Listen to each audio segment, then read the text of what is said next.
Muy buenos días, sea bienvenido a Líderes de Opinión, un programa que analiza los problemas sociales llevados hasta las últimas consecuencias. Líderes de Opinión, del Grupo FM.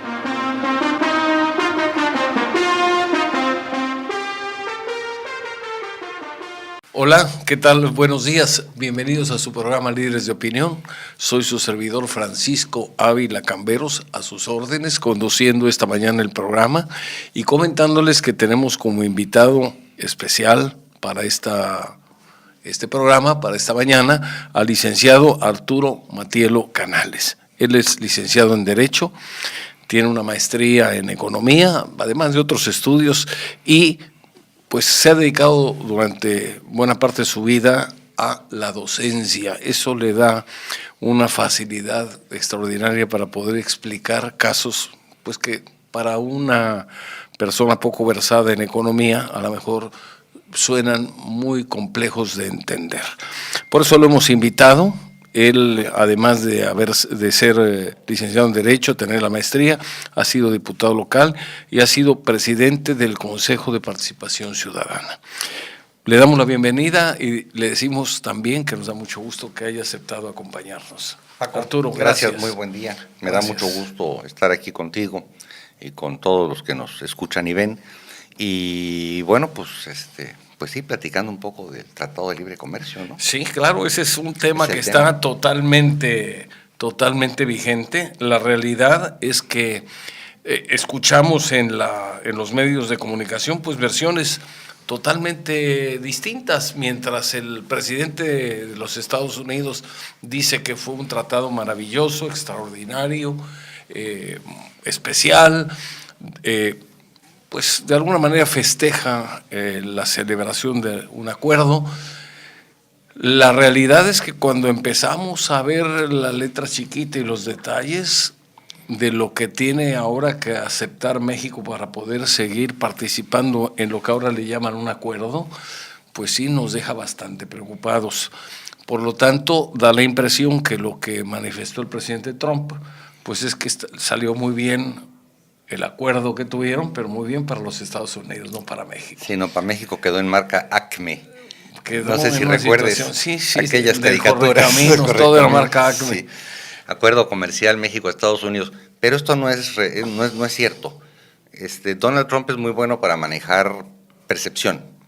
Percepción y además a los medios, claro, sí, porque siempre tiene algo que decir. Es, percepción y medios de comunicación.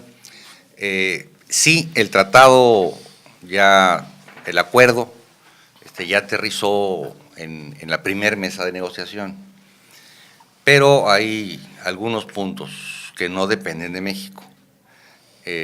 Canadá está integrándose al acuerdo. De hecho, la autorización que emitió el Congreso de Estados Unidos al presidente Donald Trump fue en el sentido de modernizar el acuerdo trilateral. O sea, Donald Trump no puede presentar un acuerdo bilateral porque necesitaría un nuevo procedimiento. Uh-huh. Entonces, en este momento, el presidente de Estados Unidos pues está un poco apurado porque se le vienen las elecciones de medio tiempo en el mes de noviembre y es evidente que el Partido Demócrata va a recuperar muchas posiciones y eso dejaría el Congreso en manos del Partido Demócrata y el presidente Trump enfrentaría muy posiblemente un juicio de impeachment, que es algo así como la destitución presidencial que ya operó con Nixon, todos nos acordamos del caso Nixon, y con Bill Clinton. Con Nixon sí operó, tuvo que renunciar, prosperó, con Bill Clinton no prosperó porque consideraron que era una falta menor. Y esto es lo que podría enfrentar Donald Trump en materia legislativa, en materia ejecutiva, por el problema que hubo en el sentido de la injerencia, la interferencia rusa en su pasada elección presidencial, en su campaña. Entonces, bueno, pues él está presentando un tratado, un acuerdo. ¿Qué tan bueno o qué tan malo? Creo que sería lo viable, ¿no? Para México no está tan mal, es un acuerdo relativamente positivo. Para ponerlo en contexto nada más, no está tan mal, pero no está tan bien como el anterior. No está tan bien. El anterior era mejor. Por supuesto. Hay que destacar una cosa, Ildefonso Guajardo es un buen secretario de Economía. hizo una muy buena negociación dentro de la complejidad de la negociación liderada por Donald Trump, evidentemente. Sacó lo mejor que se pudo, claro, con el apoyo de los empresarios del cuarto de al lado y otros funcionarios ahí presentes. Entonces sacaron un buen acuerdo. Muchos pensábamos que iba a ser peor, y sin embargo lograron algunos puntos finos que se le fueron a Estados Unidos y que México los puede aprovechar muy bien. Yo empezaría por lo malo, y después por lo bueno. ¿Qué puntos son los que no nos convienen en el nuevo acuerdo? Uno, la solución de disputas comerciales. Que ahora va a ser en tribunales americanos. Claro, o sea, estamos todavía regidos por tribunales internacionales independientes. Ahora va a ser con la posibilidad de que los tribunales norteamericanos. Entonces es juez y parte, por supuesto. Entonces ese es un punto. Eso es ahí algo muy delicado. Claro, ese es un punto que yo creo que fue estrategia. Ahorita con gusto profundizamos en eso. Y el segundo punto es la cláusula sunset, o sea, la cláusula del ocaso del tratado, con revisión cada 6 años, o sea, dedicatoria especial para México, y con una duración de 10 años. 16 años, perdón.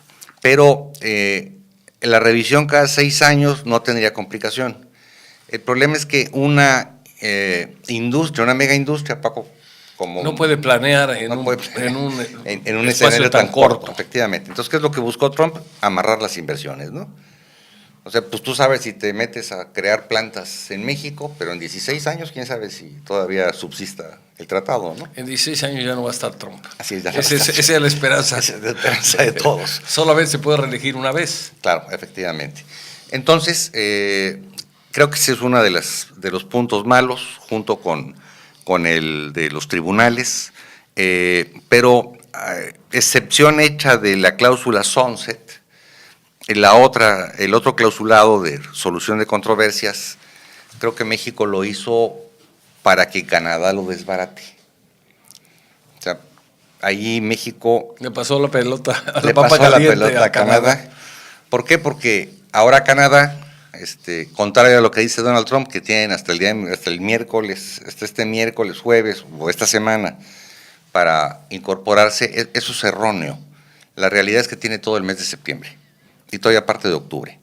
Por eso Canadá dice, no vamos a negociar a tuitazos, vamos a negociar en la mesa de negociaciones y con calma, porque 7 millones de empleos de Estados Unidos dependen de Canadá, de las inversiones canadienses. Entonces, ellos sí tienen el potencial. Además tienen una economía mucho mayor que la nuestra. Por supuesto, entonces ellos sí le pueden torcer la mano a Estados Unidos y decirle, no aceptamos tribunales de Estados Unidos. Mejor nos vamos a los tribunales internacionales. A mí me preocupa un poco, Arturo, que la negociación no fue en conjunto con Canadá. Hay una teoría en el arte de negociar, sobre todo en cuestión de países, que es divide y vencerás. No es lo mismo que hubieran hecho de manera conjunta un frente común, Canadá con México, a que negocien de manera aislada. Sin embargo, lo hecho está. Así es. Efectivamente, creo que Ildefonso Guajardo es uno de los mejores funcionarios del gobierno actual. Y debería de conservarlo Andrés Manuel, a lo mejor como representante de México ante la OMC. O sea, aprovechar esa experiencia. Sobre todo que tiene una virtud, llamémosla así, es un hombre mesurado y es un hombre no protagónico. Él va a lo que va. Es eficaz. Otros están pensando en su futuro político y el señor, de manera discreta pero efectiva, creo que logró lo menos malo para México, porque el panorama era verdaderamente malísimo. Tremendo, sí, claro. Tremendo. De hecho, muchos pensábamos que no iba a salir.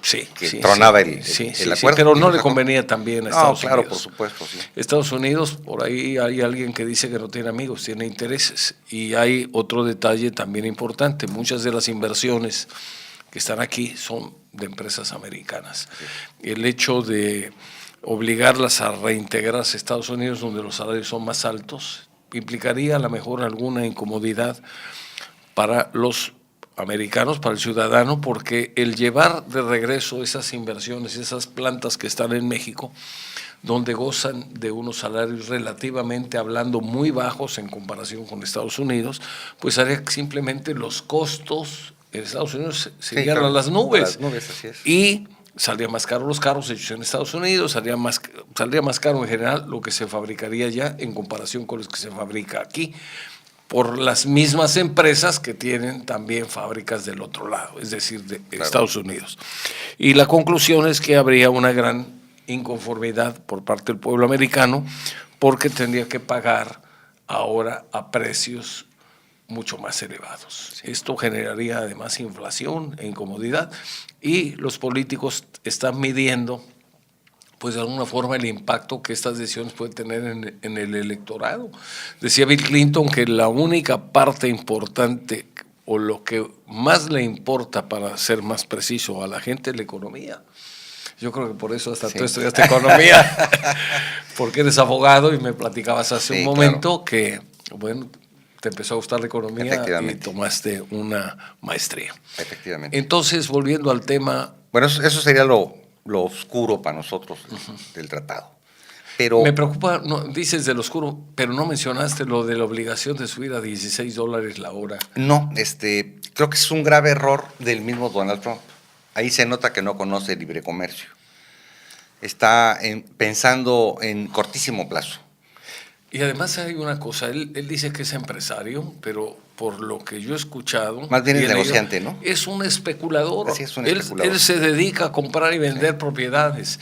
Entonces, el concepto que puede tener de la creación de riqueza es muy diferente a la del empresario, que tiene que idear algo, que tiene que iniciar algo, que tiene que conseguir un crédito, que tiene que conseguir trabajadores, que tiene que conseguir empleados, que tiene que capacitarlos. En fin, es una labor mucho más, yo diría, heroica, porque arriesgar un capital que a lo mejor con muchos años de esfuerzo se ha acumulado en algo que no se sabe exactamente cuál va a ser el resultado, pues es un acto de heroísmo que hay que reconocer. Así es. Donald Trump es un especulador y piensa en corto plazo. Entonces, ¿qué hace? Nos obliga a que el 40% del total de un vehículo automotriz, sabiendo que el principal ingreso de México en materia de exportaciones no petroleras es de industria automotriz, nos obliga a que el 40% tenga un salario elevado para los trabajadores calificados. Esto inicialmente pues va a ser así como que muy bonito, pero en el mediano plazo, y hablamos de un año no más, esto va a subir el costo de los vehículos, y al subir el costo de los vehículos va a subir el precio de los vehículos. Y ese subir el precio de los vehículos lo saca del mercado internacional. Y sobre todo que están compitiendo contra los carros japoneses, contra los carros chinos, contra los coreanos, contra los europeos. Claro. Entonces ese es un boomerang que le va a regresar a Donald Trump, porque tú eres empresario, soy empresario, sabemos perfectamente que si se nos incrementan los costos, tenemos que reflejarlos en los precios. Así es. No hay de otra. Y si no sales perdiendo. Claro, y si queremos no reflejarlo, tenemos que bajar otro tipo de costos. Entonces, en este caso, las grandes industrias automotrices que están en México, pues van a ladearse, van a focalizar, robotizar más su industria. Y entonces sí, un grupo de obreros altamente calificados van a ganar mucho más. Que van a ser minoría. Van a ser minoría, y el grueso de los obreros no calificados pues van a ser recortados. Entonces, en lugar de generar empleo, están generando desempleo, porque los grandes industriales automotrices van a decir, no puedo subir el precio porque me salgo del mercado. Claro. Entonces, tengo que recortar el gasto, ¿no? ¿Qué recorto? Salarios. ¿Cómo? Pues despidiendo gente y robotizando, automatizando el máximo, ¿no? Entonces, eso le va a repercutir muy duro a Donald Trump en materia de empleo en Estados Unidos en el mediano plazo. Y ahí es donde se va a mostrar claramente pues, que su idea es la especulación, ¿no? La ganancia en el cortísimo plazo. Pero hay un punto en el que creo que nadie ha reparado, o por lo menos no se ha visto muy comentado. México logró la exención de impuestos de importación y exportación a los productos menores de $100. 99.99, como ponen en Estados Unidos, para abajo. Y eso es buenísimo, porque la base empresarial mexicana es mayoritariamente microindustria. Y la microindustria puede exportar artículos menores a $100 a través del correo, del servicio postal o de las empresas de mensajería.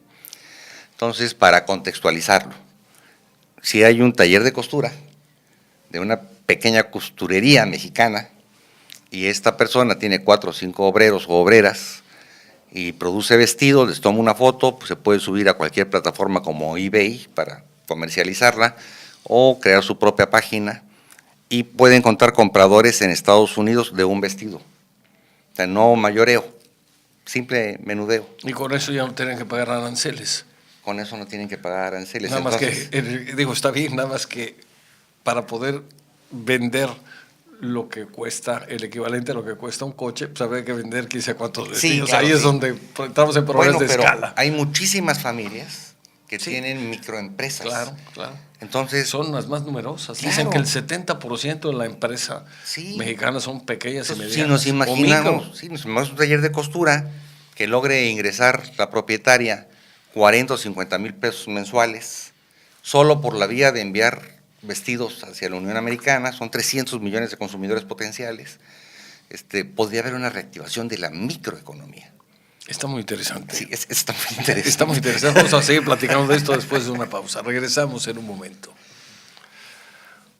Continuamos en su programa Líderes de Opinión, platicando con el licenciado Arturo Matielo Canales. Estamos hablando sobre el Tratado de Libre Comercio, pros y contras del acuerdo que acaba pues de llevarse a cabo hace algunos días. Así es. Tengo entendido que todavía falta firmarlo. Sí, falta. Este es un falta acuerdo preliminar. Y todavía falta la ratificación de los congresos, ¿no? Y leer, ojalá no vaya a venir nada con letra Con letra chiquita, chiquita. que eso es lo que nos preocuparía. Sí, claro. Muy bien. Yo tengo la impresión de que esto que has comentado no solamente puede afectar a México de manera inmediata, si se aplica a rajatabla los artículos que obligan o capítulos que obligan a México a subir salarios, lo cual nos sacaría del mercado. Digo, lo ideal, y lo quiero aclarar, sería que se aumentaran los salarios, pero no en esa proporción, Claro. porque tenemos un problema muy severo. Y ese problema consiste en que las carreteras son malas, las tarifas que cobran son elevadas, el combustible es más caro aquí que en Estados Unidos, la energía eléctrica es más cara que en Estados Unidos. ¿Cuál es la única ventaja competitiva que tenemos? Los salarios. Así es. Es muy triste, pero esa es la realidad. Si en un momento determinado esa ventaja la perdemos, pues no tiene nada que hacer las empresas que han venido a invertir aquí, claro, porque va a ser tan cara nuestra producción que no va a haber quien la adquiera. Pero la obligatoriedad del incremento salarial en esa proporción se da solo en obreros altamente especializados de la industria automotriz. O sea, en términos generales, no hay una obligatoriedad de incremento de salarios. Sabemos que año con año hay un incremento salarial para compensar la inflación. Ojalá y este aumento salarial se viera acompañado o quedara sujeto a la productividad. Eso sería idóneo. ¿Eso desde cuándo se ha venido luchando para implementarlo? Pero si hay más productividad, pues entonces hay más salario y no se genera inflación. Claro, y además habiendo más productividad se pueden subir los salarios en base a esa productividad, pero sin afectar los costos, porque más salario repartido entre más producción permite mantener costos constantes. Claro. Pero si la producción se incrementa más que los salarios, quiere decir que esos productos pueden todavía bajar de precio. Así es, hay una que sería lo ideal. Claro. Lamentablemente, mi estimado Arturo, a veces los funcionarios o los políticos que tienen que determinar estas políticas públicas en materia de economía, de empleo, de salarios, etcétera, son personas que jamás en su vida han producido un lápiz ni aprendido a vender una goma. Son políticos que se han dedicado a la política. Y es una tristeza ni siquiera a la política con mayúsculas, sino a la grilla y a ver cómo se acomodan, etc. A la intriga palaciega. A la intriga. Conclusión, no se les prende el foco como para saber exactamente qué es lo que hay que hacer para aumentar la producción, para aumentar la eficiencia, para aumentar la productividad y desde luego para que por esa vía se puedan incrementar los sueldos. Sabemos que los salarios no alcanzan, eso es una situación muy triste, hay que mejorarlos, pero mejorarlos a base de productividad. Si se llegan a aumentar los salarios por decreto, como se hacía hace 40 o 50 años, donde vamos a ir para atrás. Había 2 incrementos al año y los aumentos eran del 10, del 20, del 30%, lo único que vamos a hacer es pagar más dinero produciendo lo mismo. Y más dinero en circulación produciendo lo mismo implica una inflación acelerada. Llegamos a tener inflaciones del 150 o 160%. Hay que buscar mantener la inflación en un dígito. En un dígito. Porque es muy fácil pasar de 1 a 2 dígitos, pero qué difícil es bajar de 2 dígitos a un dígito. Pues es bajar a la mitad. Necesitamos planes de choque. Entonces, lo ideal es controlarla en un dígito. Yo creo que este año vamos a estar cerrando en alrededor del 4.78, 5%. Eso es lo que dice eso es lo que dicen a veces las autoridades. Sí, aunque realmente la realidad es que la inflación es mayor. Sí, hay inflación sectorizada, porque para el Banco de México, en su canasta general de productos para medición de inflación, pues es lo mismo un diamante que un kilo de tomates, ¿no? O sea, mezcla todo. Y lo que sucede es que a lo mejor los brillantes no subieron de precio, pero los tomates duplicaron su precio, ¿no? El kilo de tomate. Entonces, lo que necesitamos es tener una correcta medición de la inflación que le está pegando al consumidor. Sobre todo la canasta básica. La canasta básica. Y hacer un incremento de sueldos con no más del 1 o 2% por encima de inflación. Como si fueran para CETES. Que poco a poco vayan recuperando. Lentamente, pero constante, firme, para que se vaya recuperando y no genere más presión inflacionaria. Yo creo que otra manera también de incentivar el incremento de salarios es a través de la competencia. Cuando hay competencia... Sí, no hay incompetencia. No hay incompetencia, sí, pero cuando hay competencia, pues las mismas empresas tratan de atraer empleados pagándoles más. Así es. Y como hay competencia, saben que si en un momento dado esos aumentos en los salarios los repercuten en los precios, se salen del mercado. Entonces tienen ellos que buscar un equilibrio entre pagar mejor, pero repercutir lo menos posible o no repercutir esos aumentos en los precios. Eso es una situación ideal. Pero para esto el gobierno debe de crear las condiciones necesarias para que haya más inversión. Que es su inversión función. Productiva, que es su función. Decía por ahí alguien, la función primordial del gobierno es no estorbar. Así es.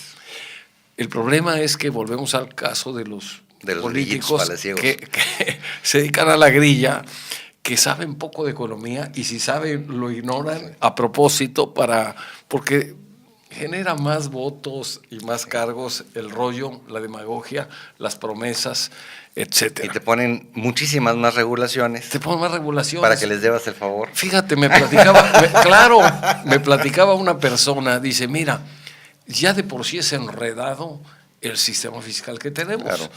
Inclusive alguien también decía, si se pone el secretario de Hacienda a llenar su propia declaración anual sin asesores, seguramente no va a saber cómo hacerlo. Entonces tú tienes que contratar a un contador para que te haga esa declaración, para que pague tus impuestos, etcétera, porque no es nada sencillo. Bueno, hay un sistema a través del cual tú tienes que sacar una factura electrónica. El gobierno o Hacienda o el SAT, quien sea, sabe exactamente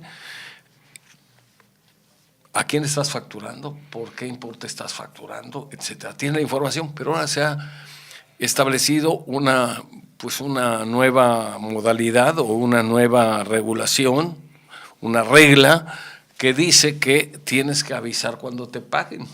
Entonces tienes otra vez que entrar al sistema. Si ellos ya saben, porque está todo conectado, la contabilidad electrónica la conoce el gobierno, claro.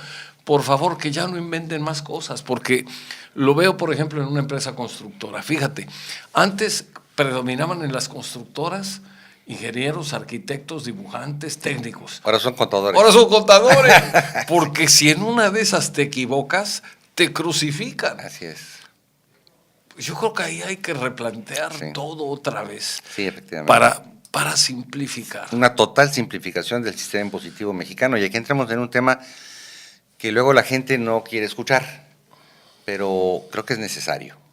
Mira, yo creo que tenemos que disminuir el impuesto de la renta para reactivar la inversión privada y tenemos que generalizar el IVA.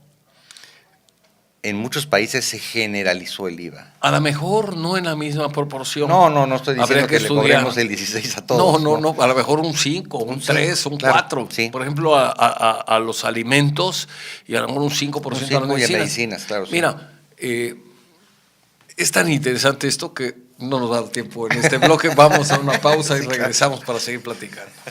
Continuamos platicando con el licenciado Arturo Matielo Canales.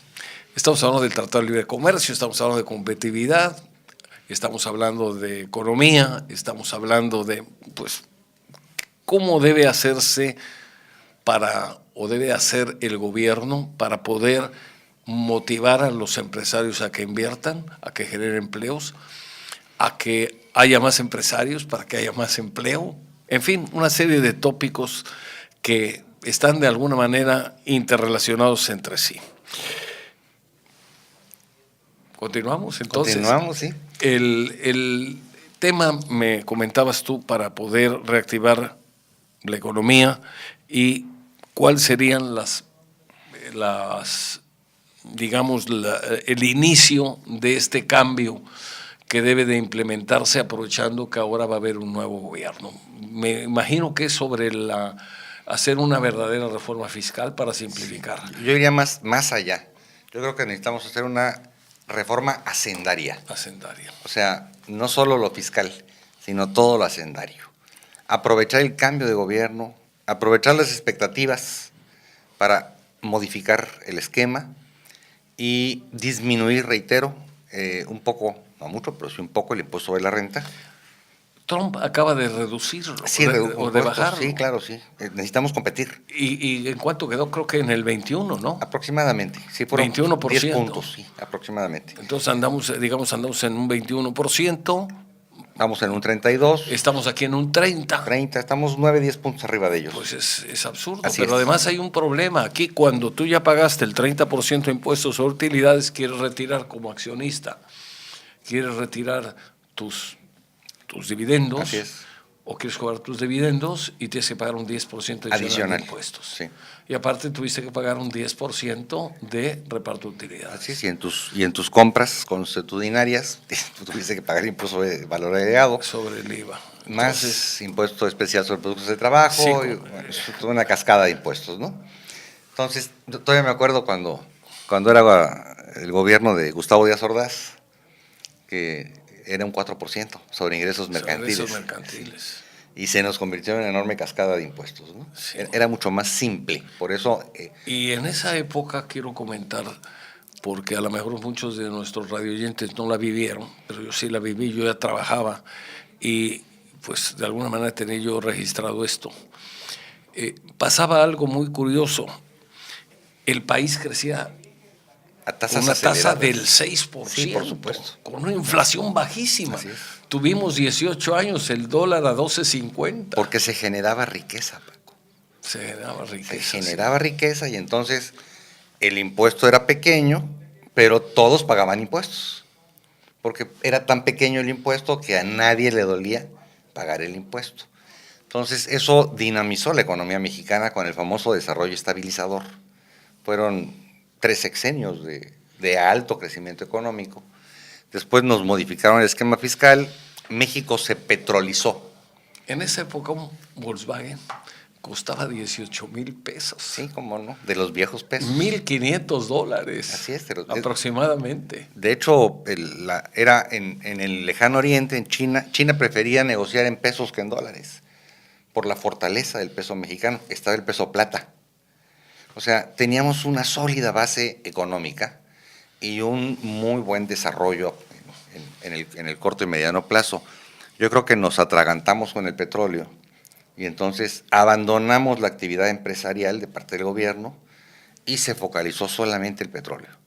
Entonces, al abandonar el desarrollo de la clase empresarial mexicana vino la economía hacia abajo, ¿no? Después vino el famoso proyecto de Echeverría con el Grupo Monterrey, luego López Portillo estatizó la banca, en fin, una secuencia de acciones que no debieron darse. Muchas de ellas más bien eran ocurrencias. Ocurrencias, Yo recuerdo que en una ocasión alguien comentaba que pues la economía iba muy mal y había ya algunas luces de alerta encendidas.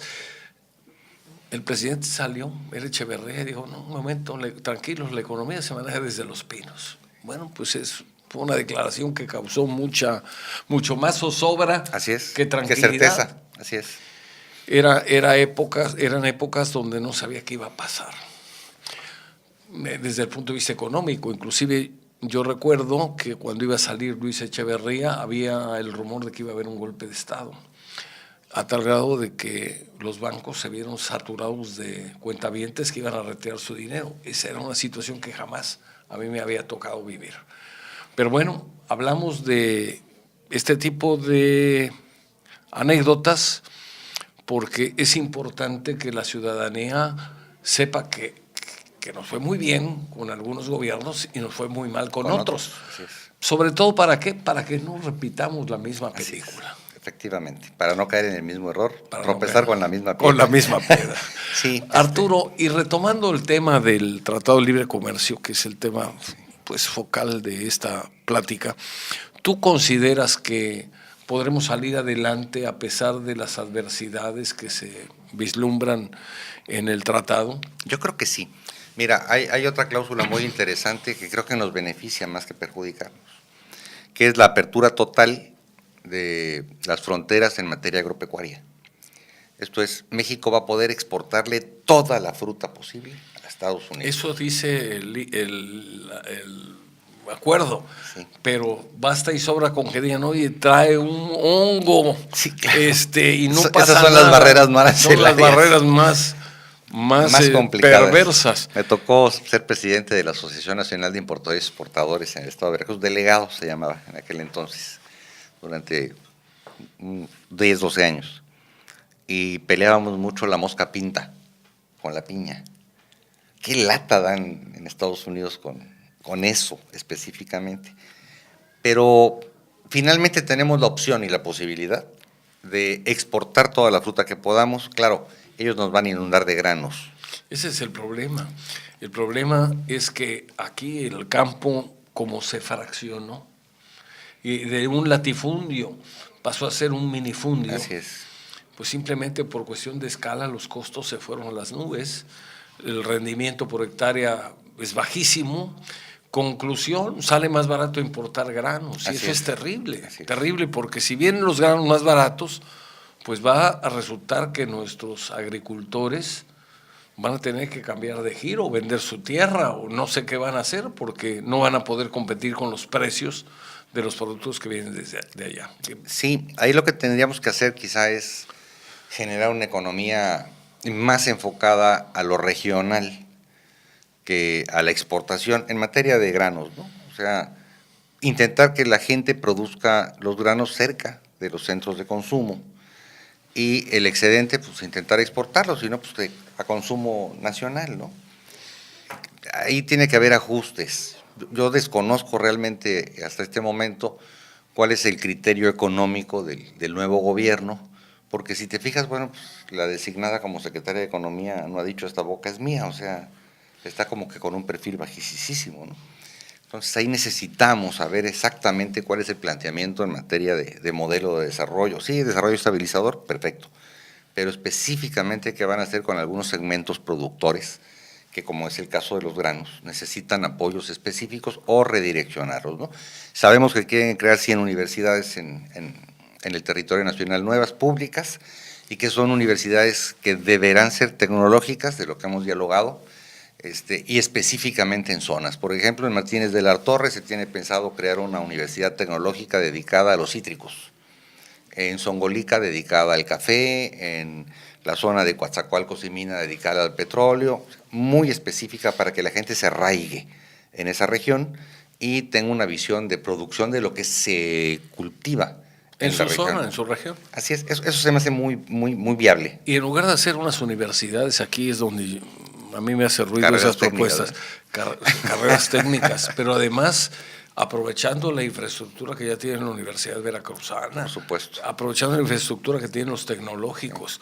Porque hacer 100 universidades implica 100 rectores, implica 100 secretarios académicos, implica... la burocracia educativa. Entonces la burocracia se va a ir a las nubes. Sí, efectivamente. Otra vez el dinero se va a diluir y lo que presuntamente iban a obtener como economías bajando los sueldos, que también no sé qué tan bueno sea, porque simplemente si alguien ganaba 100,000 pesos y los bajan a 50,000, o se va a otro lado a trabajar, lo cual va pues a descobijar, llamémosle de alguna manera, al gobierno de gente capaz, o simplemente se nivelará por otros medios. Y eso... Se puede fomentar corrupción. Puede fomentar la corrupción. Pero volviendo al tema de las universidades, ¿no sería más sencillo? Y te lo comento porque tú estás desde hace muchos años enfocado a la cuestión educativa. ¿No sería mucho más fácil canalizar esos recursos para universidades ya existentes, para tecnológicos existentes, que de alguna manera abrieran espacios para algunas asignaturas? Nuevos campus. Enfocadas a nuevos campos. Sí, claro, sí. Creo que es más barato, más eficiente y nos ahorramos tanta burocracia. Es más barato y más eficiente, efectivamente, tienes razón en eso. Pues ojalá te hicieran caso. Ojalá y nos hagan caso.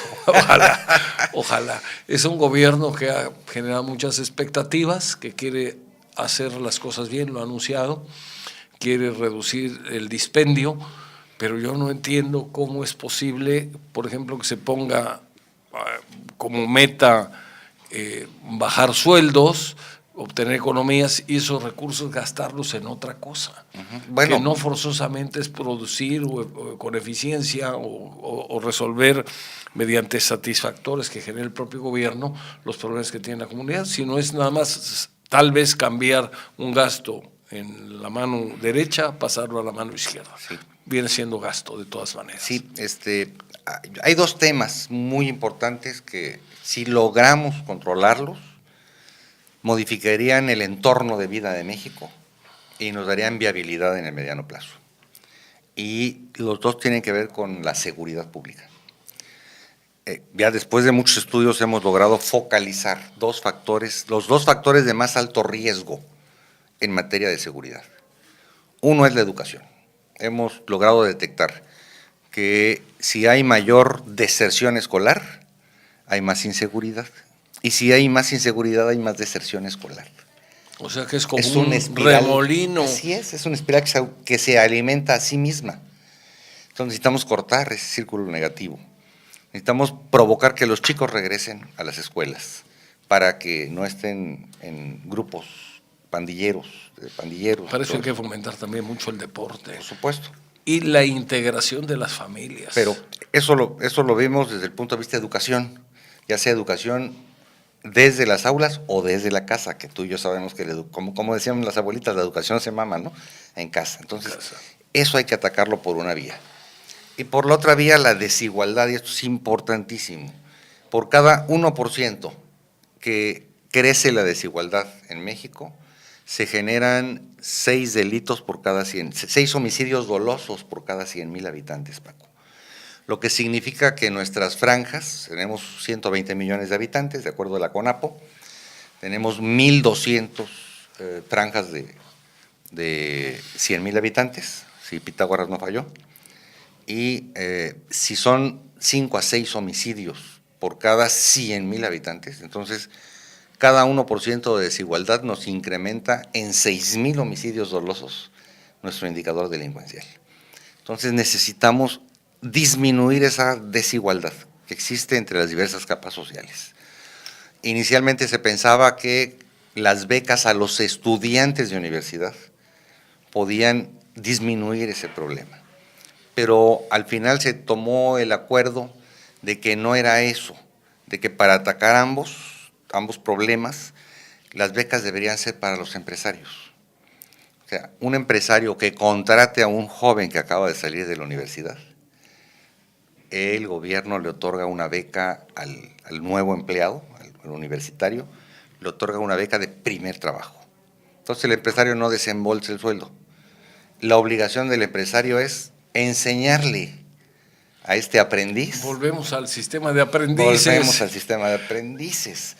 Ok, enséñame. El gobierno me paga un año de capacitación para que me enseñes el know-how a hacer las cosas. Después del año me quedo y me pagas. En ese año tu empresa debió crecer. Entonces, por ahí pudiéramos disminuir, por lo menos contener esta ola de violencia en la República Mexicana, y estaríamos enramando los dos factores de riesgos más altos que existen en violencia, que son educación y desigualdad económica. Fíjate que has mencionado algo que me parece interesantísimo, cómo antes la propia comunidad iba solucionando sus problemas sin la intervención del Estado, sin subsidios, sin programas especiales que consumen muchos recursos y cuya eficiencia, la verdad, queda en duda. Yo estudié hace muchos años en Coatepec. Recuerdo que en esa época, estamos hablando de hace 60 años, en esa época estaba yo en la primaria y había compañeros míos que por alguna circunstancia no iban a estudiar la secundaria. Y yo les decía, oye, ¿y qué vas a hacer? Les preguntaba, decían, me voy a ir a trabajar a un taller. En esa época había en los talleres, había una categoría que eran los aprendices o meritorios.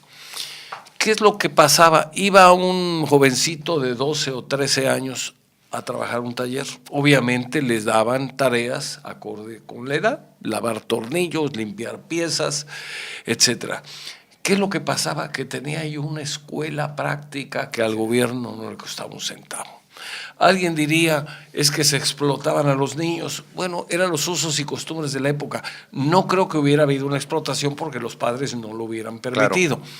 Pero yo creo que era una forma de aprender. Así es. Con los años tengo compañeros de escuela que no hicieron una carrera, pero que ganan muy bien porque son mecánicos, son hojalateros, algunos son soldadores, muchos ya pusieron su taller. De alguna forma fue una enseñanza práctica extraordinaria. Pero además el jovencito que trabajaba tenía la oportunidad de llevar algo de dinero a su casa. Entonces no solo aprendía, sino que ganaba. Y fomentaban la responsabilidad. Y fomentaban la responsabilidad. La puntualidad, la limpieza, el orden, se aprendía en los talleres.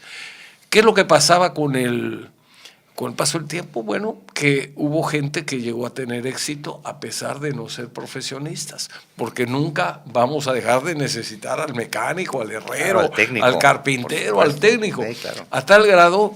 Esto hay que en otros países ganan más los técnicos. Ganan más, bueno, yo he visto aquí algunos técnicos o algunos obreros especialistas en algo que ganan lo que quieren, Sí, claro. Porque tienen una habilidad para hacer las cosas fuera de serie. A lo mejor no son todos, pero sí hay quienes pueden conseguir sueldos muy altos en base a los resultados de su trabajo. Entonces, en lugar de haber a lo mejor puesto algunas normas para cuidar, proteger a estos niños o jóvenes aprendices, pues el gobierno dijo, no, son menores de edad, ¿cómo van a trabajar? ¿Qué pasó? Pues tuvieron que cerrar o quitarlos porque a lo mejor los iban a acusar de explotación de menores o alguna cosa por el estilo. Por ley internacional, a partir de los 18. Se perdió la oportunidad de aprender.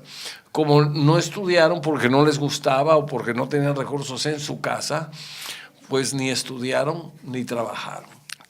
Conclusión, se dedicaron muchos de ellos a actividades no muy recomendables y muchos lamentablemente terminaron en alcoholismo o cometiendo delitos. Drogadicción. Porque no había deporte, no había nada, no había expectativas.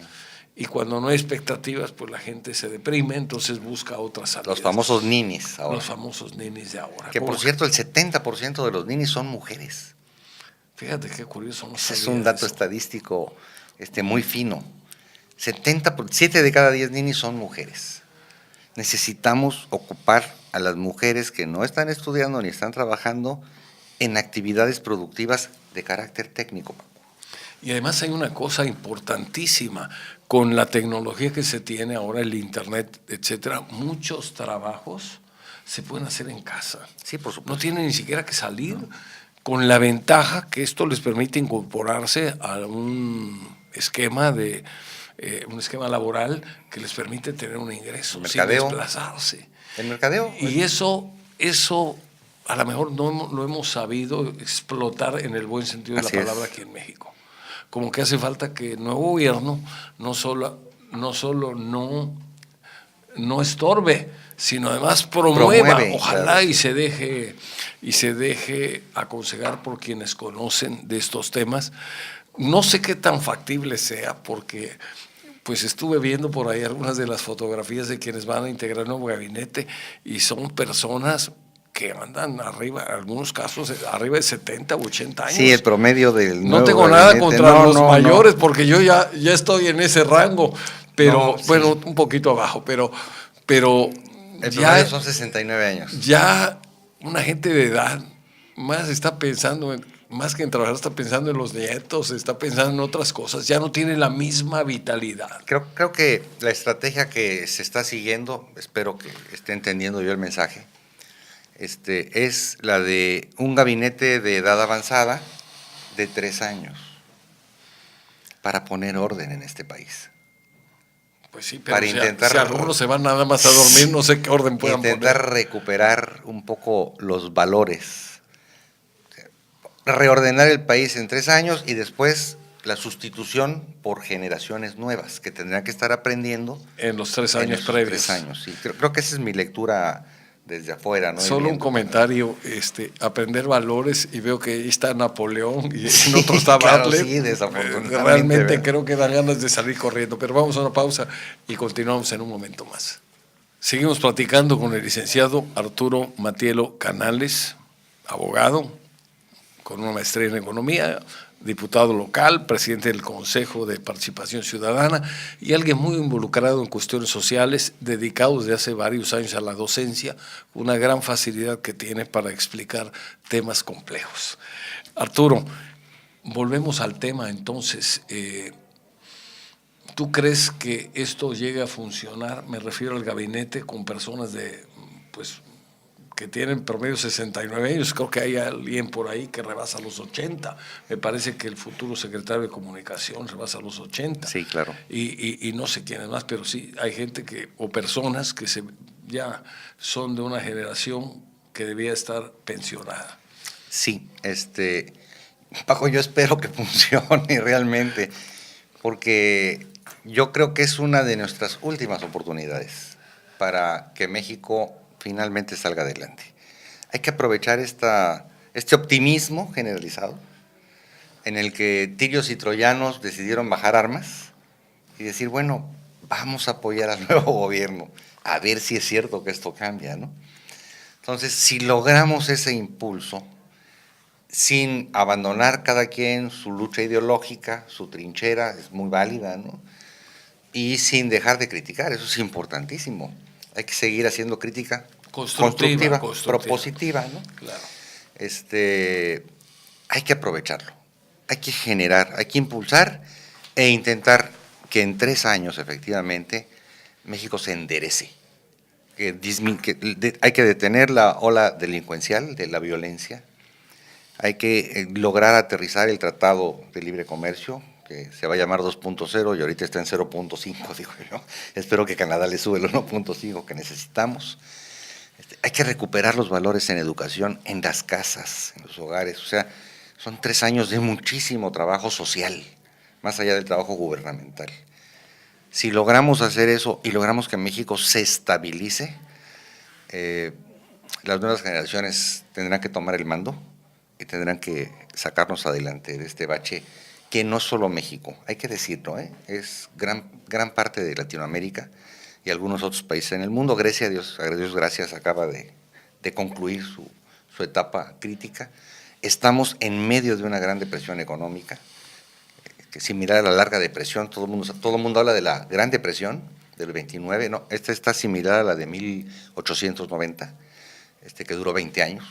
Entonces creo que estamos en una larga depresión, pero ojalá, Dios quiera, que estemos tocando fondo, el fondo de la alberca, y que a partir de ahora pues sea caminar para arriba, ¿no? Nos va a costar trabajo, sí, pero ya vamos saliendo. ¿Qué se necesita que haga la comunidad? ¿Buscar la unidad? ¿Buscar cómo superarnos? Sí, buscar la unidad, no la unanimidad. No, claro, unanimidad no puede existir. Solo la unidad en torno a un objetivo común. La unanimidad es como si el volante de tu coche estuviera trabado. Sí, nada más hay claro, para allá. Sí, pero cuando hay una curva tienes que dar la vuelta. Sí. Y si no te vas a estampar. Así es, sí. Tenemos que ser unidos en torno al objetivo de mejorar las condiciones de México.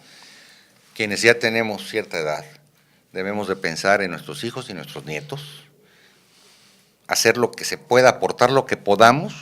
No hablo de dinero, estoy hablando de actitud, de trabajo, de esfuerzo, de inteligencia, para dejarles un mejor país. Y sobre todo procurar que la generación que nos va a reemplazar entienda la problemática que estamos viviendo y nos saque adelante en un futuro no muy lejano, ¿no? 20 años, ¿no? Esperamos. No muy lejano, no ya muy quién sabe si a mí me toca verlo. Arturo, te agradezco mucho tu participación. Te comentaba que estas pláticas son las que disfruto porque además que tienes una gran facilidad para explicar las cosas, eres un conocedor de áreas importantes como la economía y la educación. Un país educado, un pueblo educado, es un pueblo que tiene muchas posibilidades de salir adelante, de encontrar causas comunes con más facilidad para trabajar todos como equipo en la misma dirección. Así es, gracias. Te agradezco mucho. Al contrario, te agradezco a ti. Que pues te quede la satisfacción de que todo lo que has expresado lo ha escuchado la gente, los radioyentes, y de alguna manera esperamos mover conciencias para ponernos todas las pilas, mover las almas y para ponernos las pilas pensando siempre en México. Claro que sí. Te agradezco mucho. Gracias, al contrario. Gracias de verdad. Muy amable, gracias por la invitación. Les agradecemos muchísimo el favor de su atención, esperamos que hayan también ustedes disfrutado de esta plática. Hacemos el compromiso de que Dios mediante nos veremos a través de internet y nos escucharemos a través del radio la próxima semana en su programa Líderes de Opinión. Que pasen un excelente fin de semana, muchas gracias y hasta pronto.